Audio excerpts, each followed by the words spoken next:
viewers. I've just learned that hyperlipidemia or lipidemias has been described as a non-communicable disease.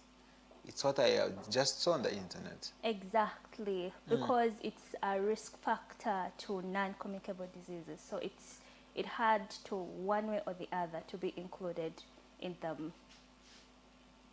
Wow. Thank you so much. Friends, with me I have Miss Adeti Vivian. And of course, she is a senior nutritionist, an assistant lecturer in Spain.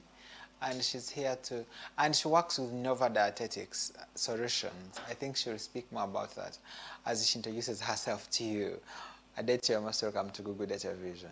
Thank you so much, Daniel. My name is Adeti Doreen Vivian. I'm a clinical nutritionist by profession, currently working with Nova Dietetics and Wellness Clinic, where we believe nutrition should be at the center of management of not only non-communicable diseases, but every condition in our country.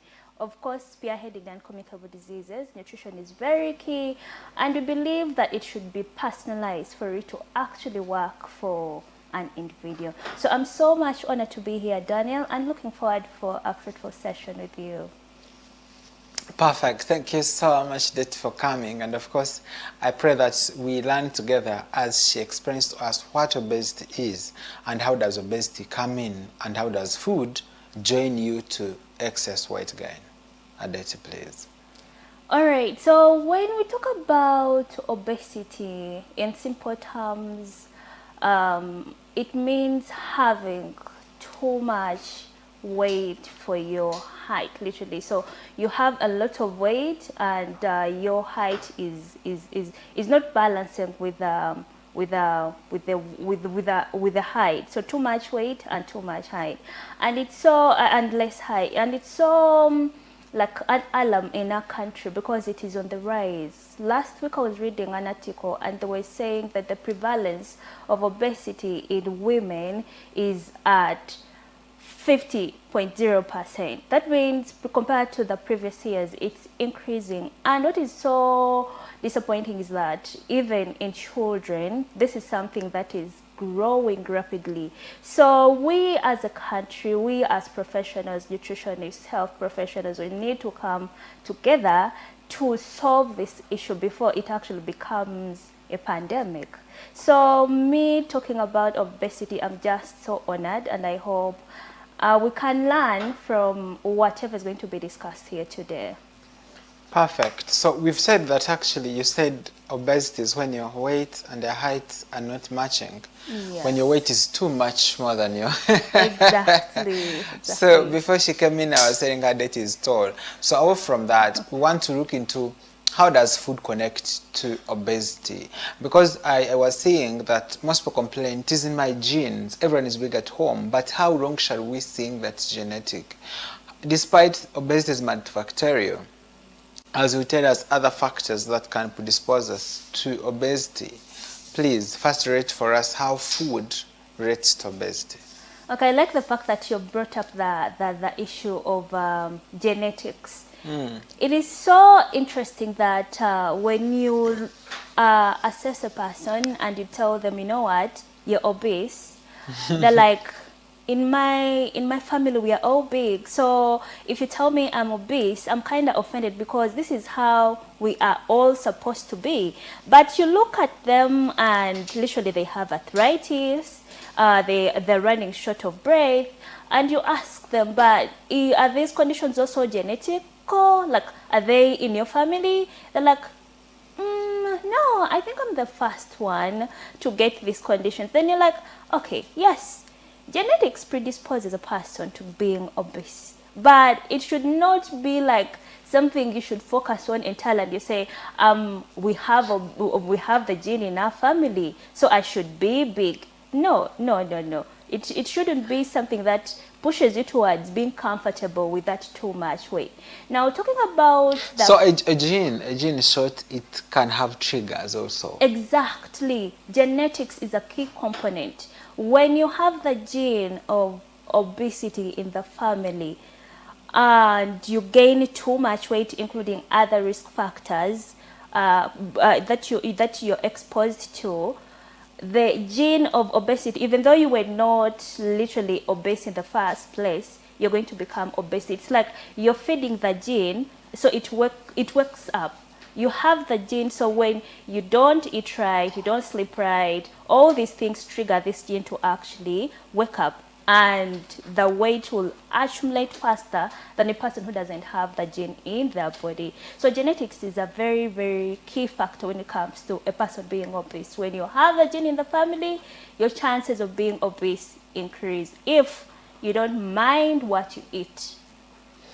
Drive us to other factors to dropping obesity, away from genetics. Okay, so away from genetics, obviously lifestyle is one of the most key factors. Lifestyle, the food you're eating. Now, it's not only the food, because people look at food, I'm eating the right food. So when it comes to the food, yes, the food that you're eating, you know, what type of food are you eating? When you come to a plate, do you have the carbohydrates, do you have the proteins, do you have the vegetables?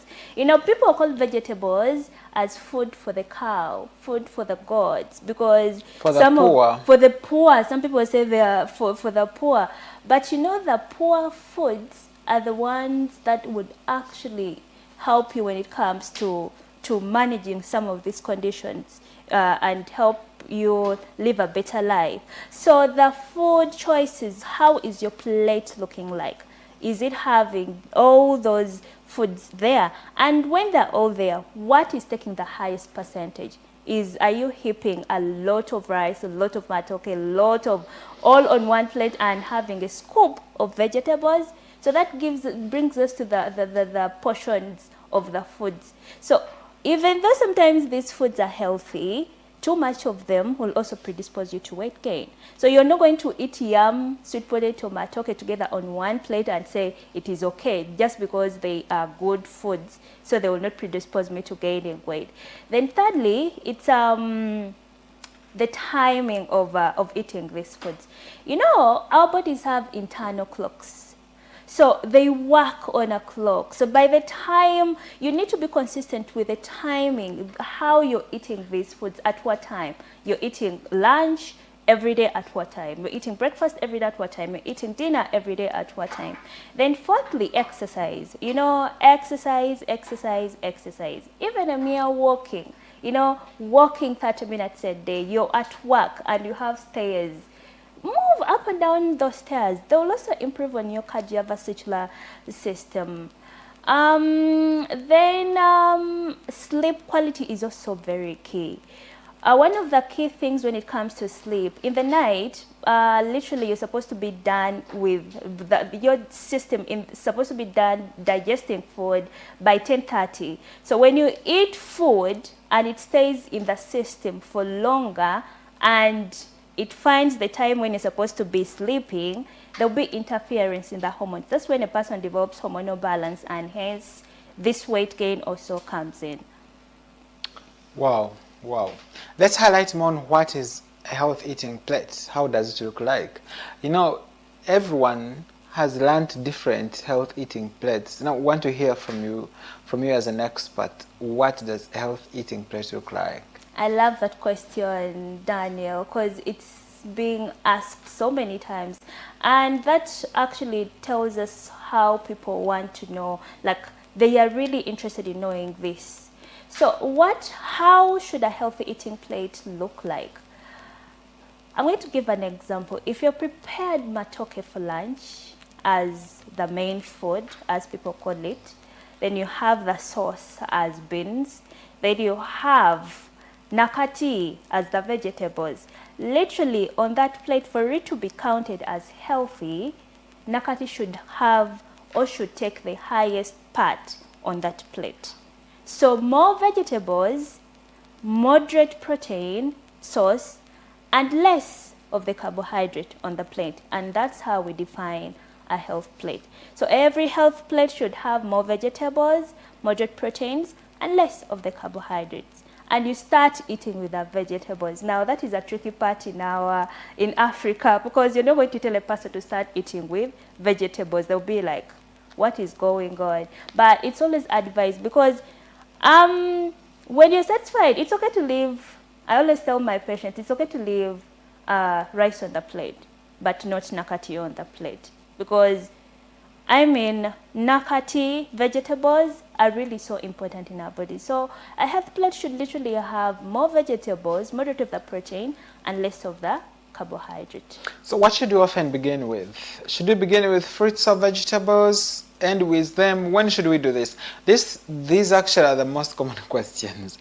Should we begin with drinking water? Let's begin with vegetables and fruits. Should we begin with them before lunch? They act as precursors to lunch? Or should we end with them? Okay, so ideally, realistically, we are supposed to begin with vegetables if we are having vegetables on our plate. Reason being, vegetables, for a person who is trying to lose weight, or for a person who is obese, who's trying to manage their weight, vegetables have a lot of fiber. Fiber is a nutrient that contributes to the fullness. Literally, you're going they make you feel full for longer periods of time. So when you start with vegetables, you finish the vegetables, you reach the protein, you reach the beans, and you end with a let's say matoke on your plate. I mean, by the time you reach the matoke, you're literally being full. You know, you're literally feeling a little full. So you'll be forced to stop and you leave the matoke on the plate. And that is what we want when a person is trying to lose weight, literally.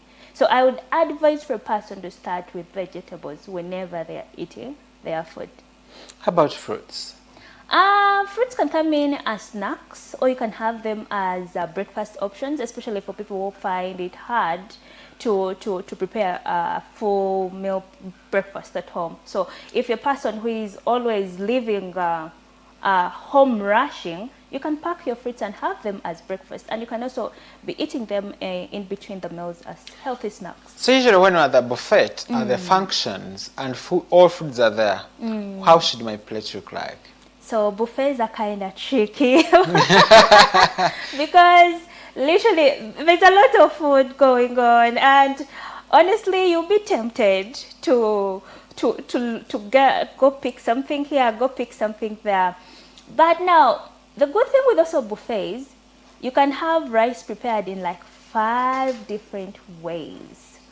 So on your plate, ideally, what I could advise, there are always choices. You have to choose. You're presented with choices. So put vegetables, because there are different vegetables. Serve yourself with more vegetables. You have a choice. The good thing, you have a choice. And you have a goal. You know what you're interested in. So the temptations will be there, trust me. But also have self-control, literally. When do we drink water? You know, as we want to ride the preparation about obesity, we want to make sure that we know each step. Like, when now do we drink water? Okay, when do we drink water? I recommend drinking water throughout the day, but I wouldn't say drink water in between meals. I mean, like you're having lunch and you're constantly taking water. You eat as you sipping. You're sipping. Reason being, you might actually, because water also contributes to your fullness. So you might literally end up feeling full because of the water, not because of the food. But again, we want you to get all that food in your system because you need to benefit from it.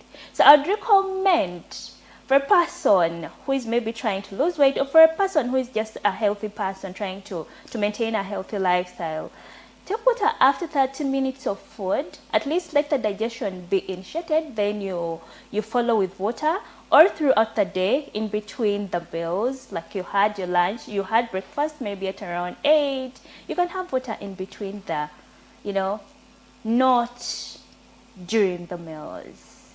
Wow. Thank you so much, Adeti. Now I want to explore what are the most common causes of obesity in our lifestyle here in Uganda, depending, of course, give us a few statistics of obesity so that we can know the problem magnitude and we see how best to support our population. Okay, so the most people who are affected with obesity in our country are the women and children. The prevalence is more higher in in women and children. The food choices when you're a parent at home. Parents know how to give excuses of time, and they're going to get whatever they're getting for their children and pack. But children are at the foundational stages. A child is growing. So whatever you give them at those stages of growth, young child, at a stage of that youngness, it will affect how they behave later in their adult times. So it's always important as parents to look at what we are giving our children. If you have an air fryer at home and you want to give them gonja, why don't you give them air fried gonja instead of the deep fried one? Yeah? Why can't you give them popcorn instead of crisps? These are some of the small food choices that really matter and predispose.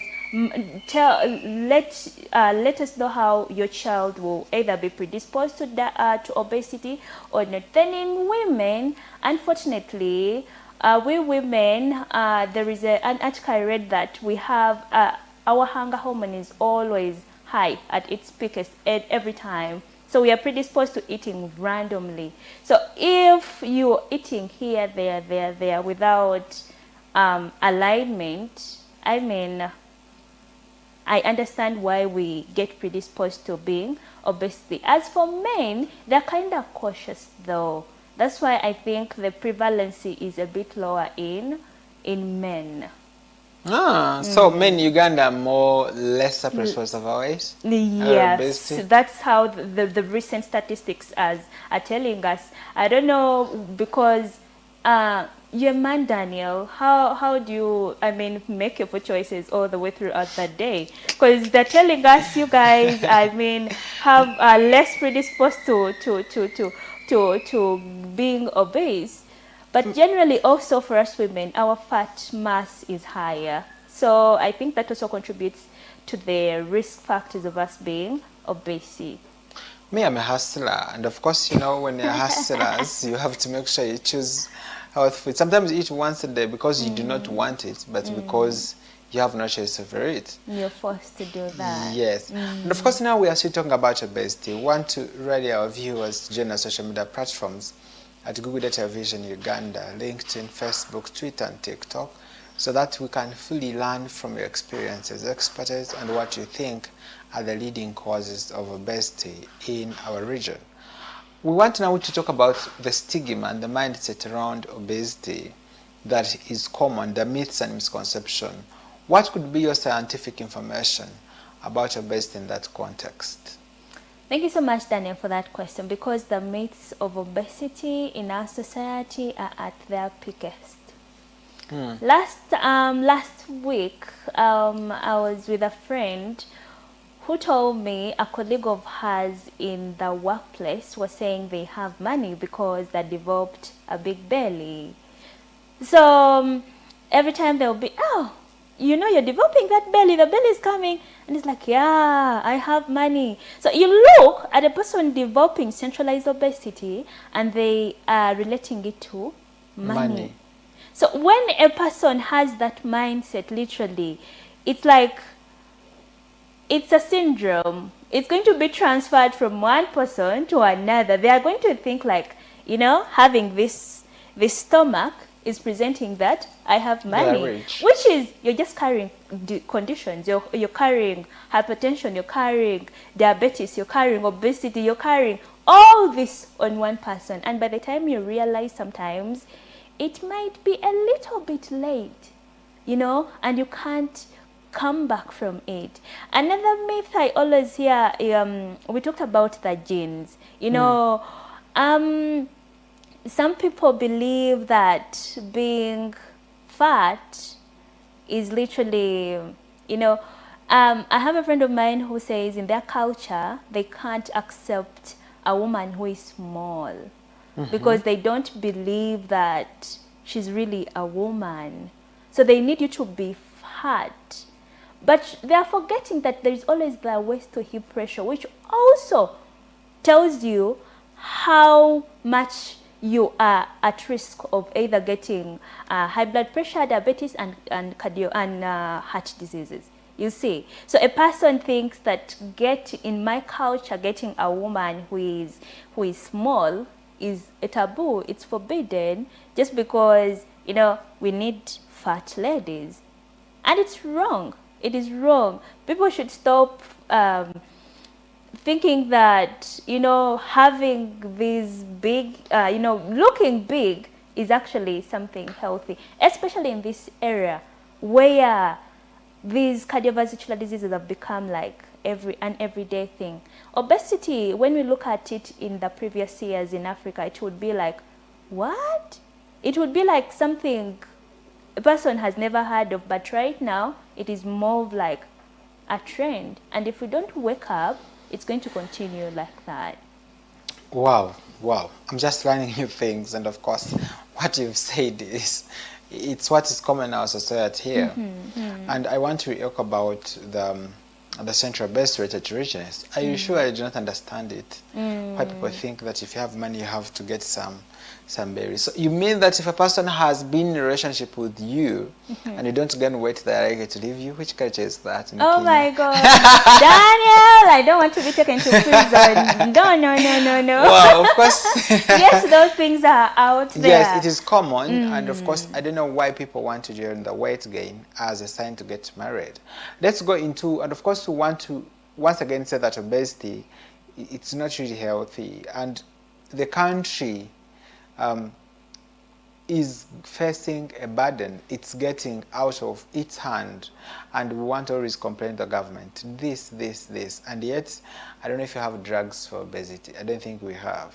So let's not talk about, let's highlight about why is it common, especially relating to food, science behind food and nutrition, what people eat in the modern society compared to what we used to eat in the past maybe 10 years. I don't know if the food you used to eat when you are still a young girl are the same foods you could choose even now as a lady. Oh, could you? No. Why? No. Did you advance?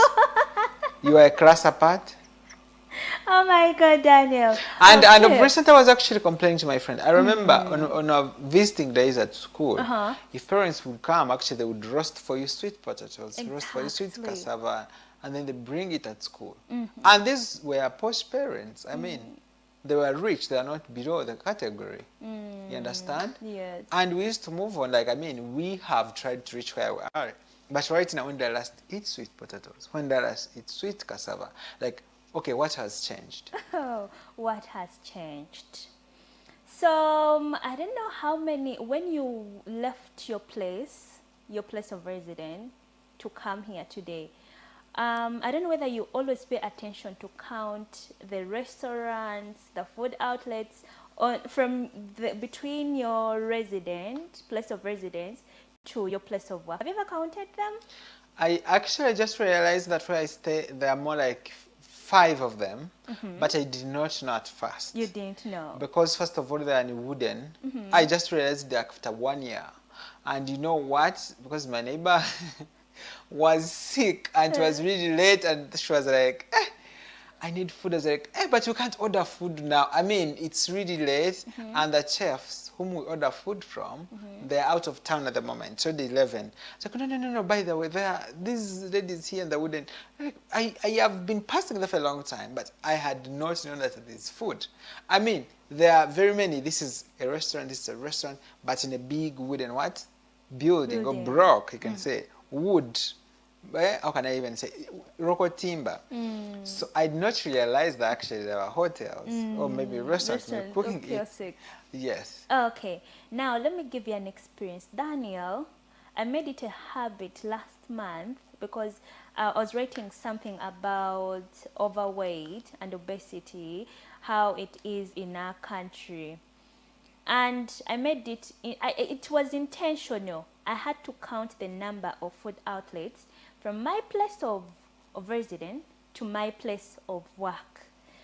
And now, what was so amazing or fascinating is that they accumulated to 57. I take 30 minutes from my place of residence to my place of work, and there were 57 food outlets of fast foods. By fast foods, I mean chips, sausage, all those foods. There were 57 in number. But So they're 30 minutes, a 30-minute drive. that means food, it's a good business. Why don't you start one? Oh my The next God. episode, after this, we go for a short quick break. But when we return, we shall discuss more about the emergency or the resurgence of too many food restaurants as one causative agent of obesity in the country. And also demystify complexities around the increased obesity related to our environment. See you shortly.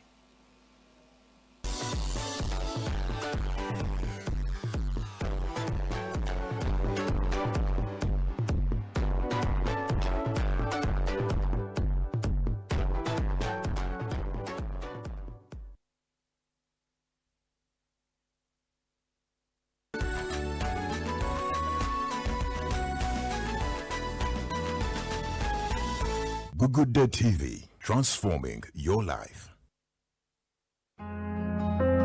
Okoyo okwegoba n'abakozi ba keeki kati nno Cake World tukola keeki z'emikolo gyonna omuli wedding cakes, introduction cakes wamu ne birthday cakes mu flavour ez'enjawulo nga coconut cake, lemon cake, orange meat, vanilla n'ebika ebirala bingi. Tusomesa mwenna abaagala okuyiga okwekolera keeki omuli abawala n'abalenzi. Tusangibwe Matugga mu Kito ng'oyise ku ofiisi ya chairman. Tukubire oba WhatsApp ku 0748 57 31 ne 0706 82 12 Cake World for quality cakes.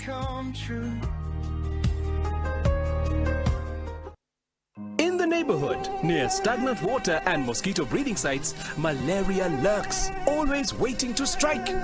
But fear not, for here comes Mr. Vaxa, the ultimate protector against malaria. For years, malaria has been one of the biggest threats to children under 5, making them weak and even putting their lives at risk. But now, the government is introducing a new solution, the malaria vaccine.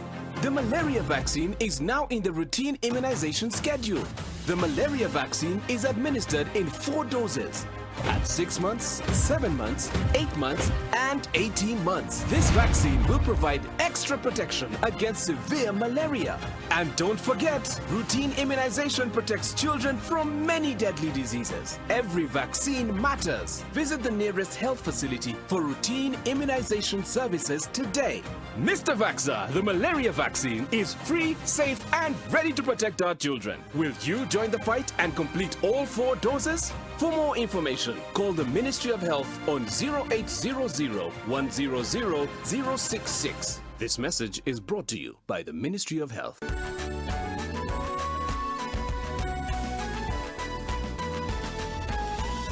Good Day TV, transforming your life.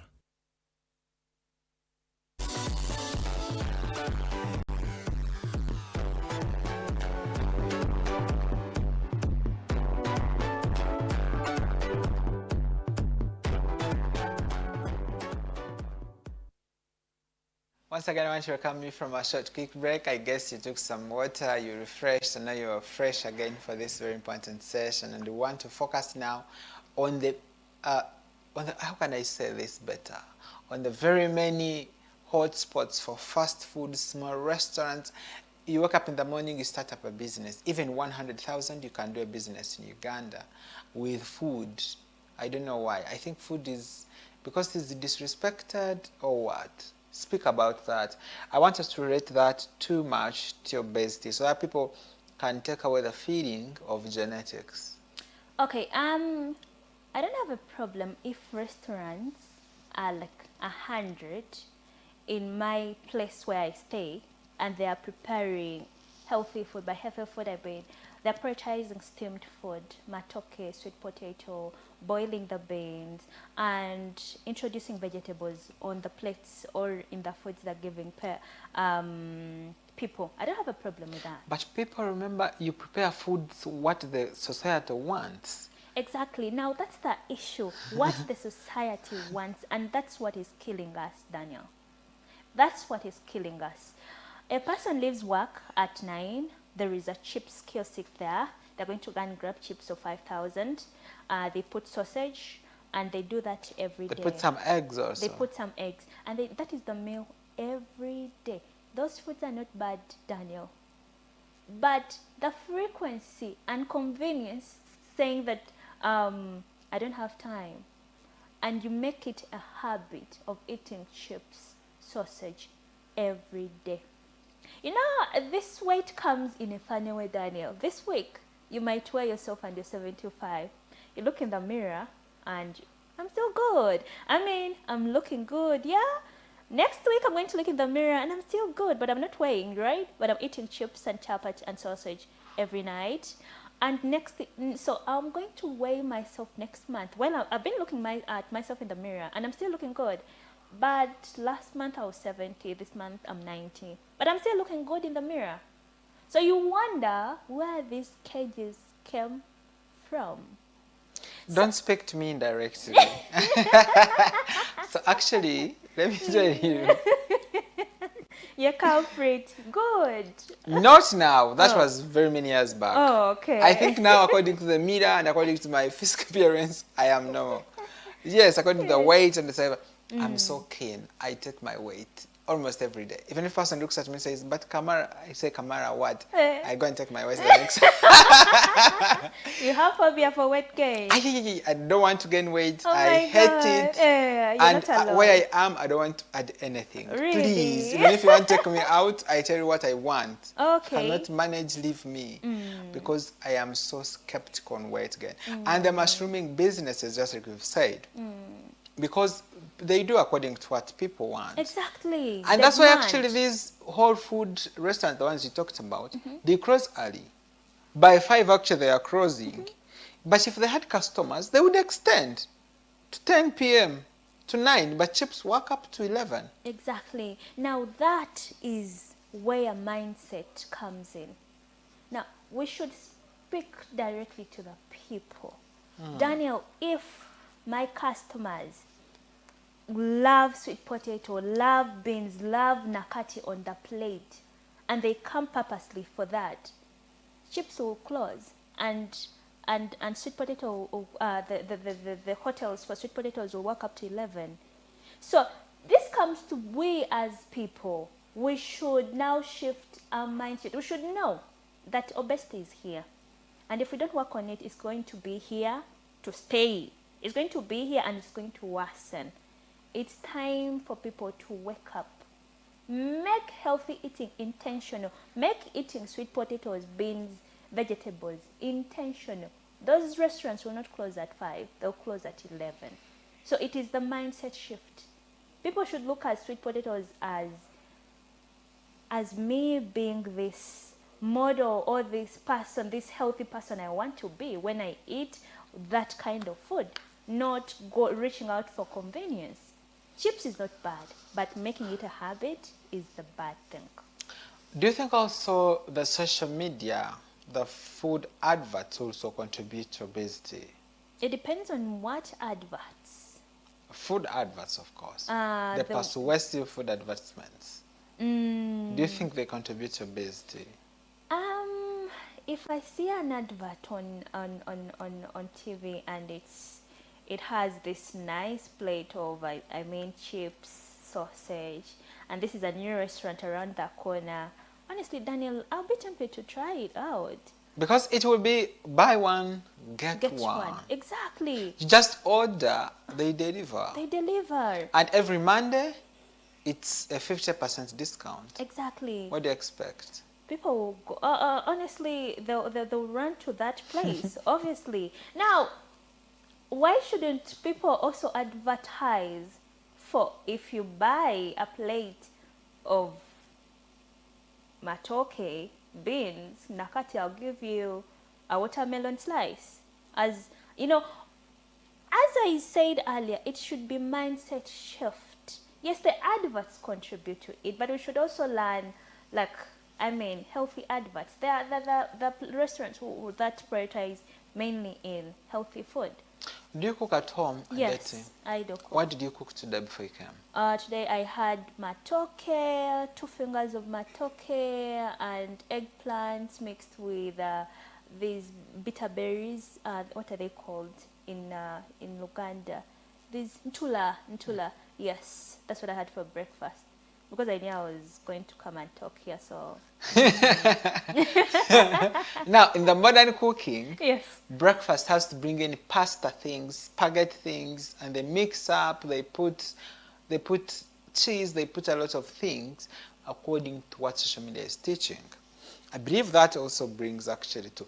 Have you seen whole restaurants in your place? Yes. Whole food restaurants? Yes, the ones that prepare sweet potatoes, matoke. Yes. How I many have. are they? Remember I counted 57 of all those restaurants. They're like 13. Like 13. Now, if you moved here in Wandagara, you can actually go to like 4 of them that have whole food. They'll tell you at Hajj so and so. They'll tell you at this restaurant, they'll tell you this restaurant. Other foods, they will say, we don't have whole food. And if you compare the customers that are in these places, you need to know that fast food has many more customers. Now let's dive into the complications. We cannot exhaust the why actually obesity has increased because of your bad attitude. What Adeti was trying to drive us into is attitude. I want to talk about some research. There is what we call knowledge, attitude, and practices. When you are doing such research, you want to assess the knowledge. Does this person have the knowledge about this? From the knowledge, you got the attitude. Because remember, knowledge affects your attitude to something. Then from attitude, you want to know the practice. Because your attitude defines if you do what's right. So what Doreen is trying to tell us is that our attitude, mindset shift is really poor. Despite you have the knowledge, attitude is bad, and that practice is completely zero. I love CAP studies. Let's dive into the complications of obesity and explore them so that not making you fear, but knowing what you're doing is not really healthy. And Eric loves fast food. Oh. Yes, every time actually he loves this. And also these adverts of muchere gwa basmati gwa kanana ulime nkoko bichi nasawa musanveze chiro oburango bera buyita wenene buza mukwana. One day I was traveling, I was from the airport, very late, they're dropping me home. Around 1:30 a.m. My God, the adverts were passing around. Muchere gwa 12 gulime nyama nengamba. At 1:30 a.m. I mean, like, people are still eating. Please. Oh my God. Those adverts. Sometimes if you have slept, they wake you up and go and buy food. I don't know if they usually have meat. I don't know. Eric will share us an experience maybe next time because he has bought this rice, I'm certain. If it is really original, if it has meat inside, how is it prepared? I'm certain it is full of oil. Please, let's talk about the complications of obesity. Now, obesity comes with so many complications, but I'm just going to highlight on a few that most of the people actually who are obese are experiencing or have started experiencing. Now, if you've noticed, me as a person, when I gain weight, when I've added weight, and I love exercising, Daniel. I have a bike at my place, so I should ride join you. a bicycle, like literally a manual bicycle, not... You ride it outside or inside your house? Outside. Oh, Outside. You should teach me how to ride that. Yes, you should better learn. So now, if when I've gained weight, when I start riding the bike, I don't ride it as fast as when I have the weight that I'm used to. So that is always my cue that what? Something is happening. So when you have too much weight, when you're obese, when you're overweight, first and foremost, it affects how you breathe. When you're a person who is doing exercises, the way you breathe doing exercises, you're always getting shortness of breath. You're moving a short distance from here to there and you're gasping for air. That's an indication, actually. That's always the most common indication that people should always look out for, like, this cannot be happening because a normal person can't go through that. Secondly, this too much weight comes with the non-communicable diseases, the hypertension. Because, high blood pressure is a silent killer disease. It comes like a thief, slowly but sure. But when it is there, finally, It can even kill you when you're sleeping and you don't know. And Don't it is the leading killer non-communicable disease globally. Exactly. And you see a person having this too much weight, and they're like, when was the last time you checked your blood pressure? They're like, is it something I should do oftenly? And they're like, okay, I shouldn't blame you because maybe you don't know, but hypertension, high blood pressure comes with too much weight. Too much weight predisposes you to hypertension. It's a killer disease. And 1 in 4 Ugandans, Uganda here, where we are speaking from, have hypertension. It reminds me, I have, back then I dealt with a child who was, okay, she was a teenager who was 18 years and they were diagnosed with hypertension. 18 years and you're on hypertensive medications. That is And too when early. we went back to the history, why, how could it be at this age and you have this condition, the mom didn't breastfeed this child. They started formulas. They started formulas as early as 2 months. And when they introduced solid food, it was mainly sweetened yogurt and egg yolks all the time. And they started giving them chips, like Fast food. fast food. The mother used to leave the child with a maid, and you know, to take care of the But child. with command from the mother. And it's like, you prepare what is available, prepare what is available. And this is a child who starts eating, introducing all this in their system as early as 2 months. So how do you expect this child to be after 5 years? You get Daniel. I understand. So look, the parents also, you know, when you're looking at your child is safety, health should come first. Then another complication that comes with too much weight, obviously, is diabetes, sukari, you know, type 2 diabetes. When you have too much weight, it will also predispose you to type 2 diabetes. You also talked earlier about what we call hyperlipidemia. Too much weight predisposes you to high cholesterol, hence hyperlipidemia. And it is on the rise. People are having hyperlipidemia. It's like something that is coming out so much in our healthy care settings. And all this is just because of your lifestyle, what you're eating, how you're eating it, when you're eating it, what time are you sleeping. All these things come into play. Wow, wow. Thank you so much. The last point talked about high cholesterol. It's been a question, which food should I eat because I have high cholesterol? Why should I do this? And you find your inbox is full and literally you don't want to answer. I mean, because it's individualized, you want to maybe see the person physically and you want maybe some test to be done. You want to maybe at total, you want to do lipid profile first of all. You want to see the total proteins, you want to look at the, you know, at the HDL, LDL, you want to be sure of what you're dealing with. But of course, we want generic education since we're doing public health here. Give us generic education about persons living with high cholesterol. Okay, so if you have hyperlipidemia or high cholesterol, first I wouldn't, if a person comes to your inbox, Daniel, remember you are a healthy practitioner. So if they have come to your inbox, make sure you personalize them. I mean, they are looking for a credible solution. So I'd recommend not to give them information right away before assessing them, because you really want to be sure where you're starting from. Now, if it is generic advice, like to the people out there who are listening to us, what should I eat when I have high cholesterol? First, high cholesterol, there is good cholesterol and there is bad cholesterol. So the bad cholesterol is what we are talking about, the one that is deposited in blood vessels and it can predispose you to stroke. Now, if it is too much, because there are readings, there is a borderline where we look at where we can manage with literally food and then medication. So if it is at a level where we can manage with food, first and foremost, healthy fats are very good. Healthy fats, I mean things which have fat in them.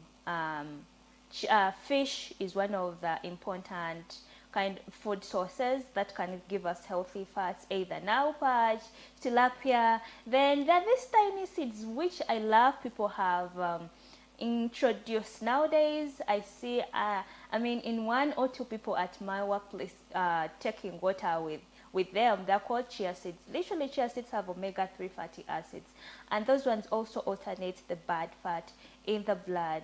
Then also working hand in hand with the food, vitamins, foods that are rich in the vitamins, like the fruits, the vegetables.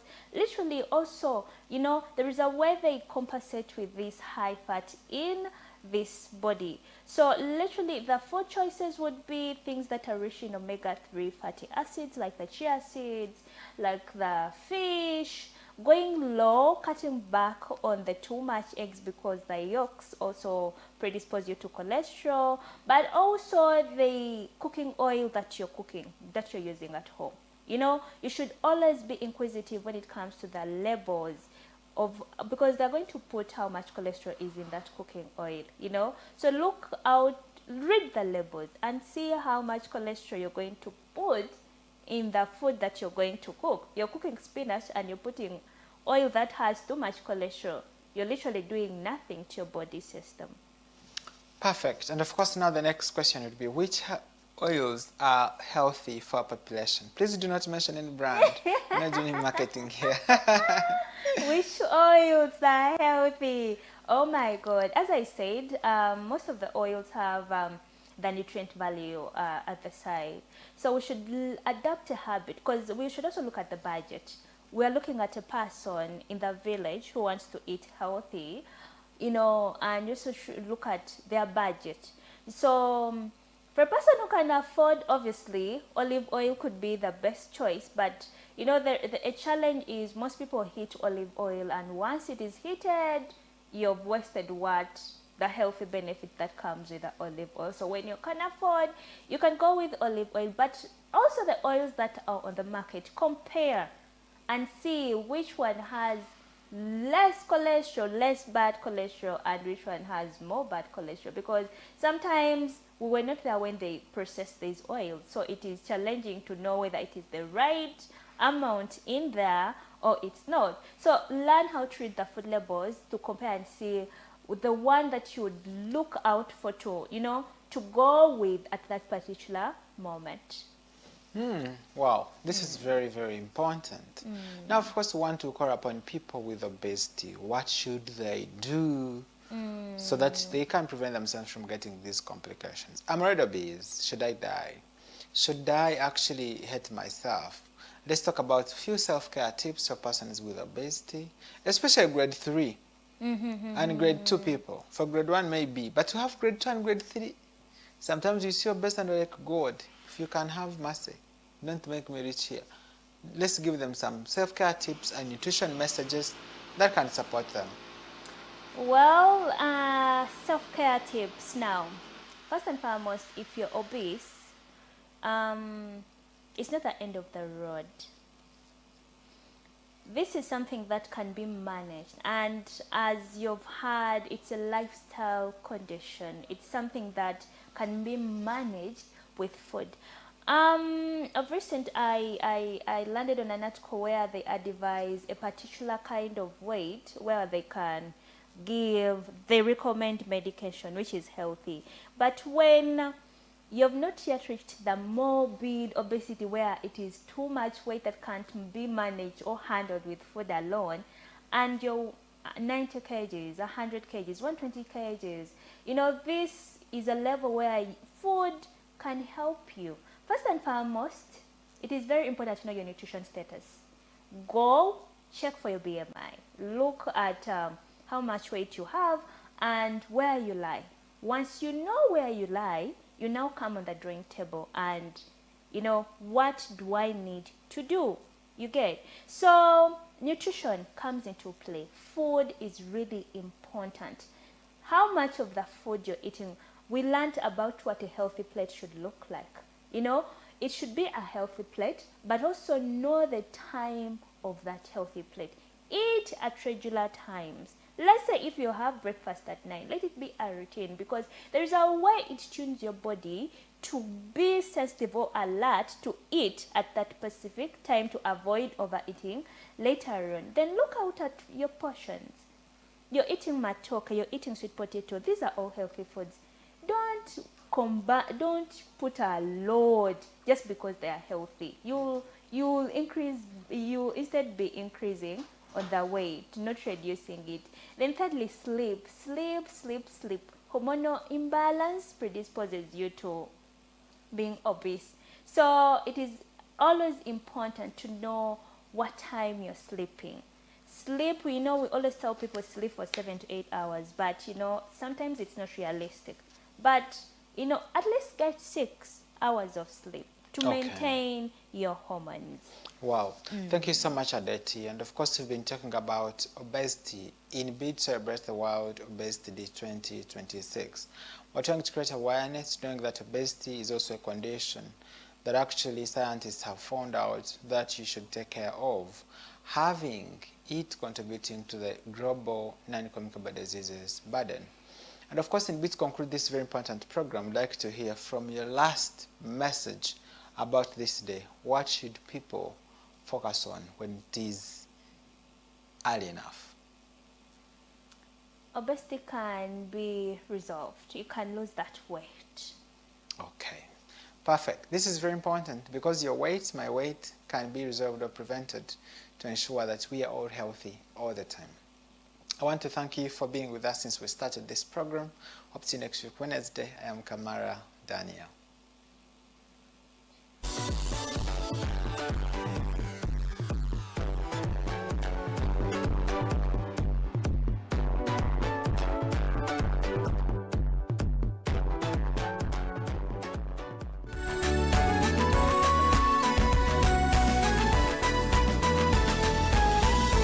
Good Day TV, transforming your life.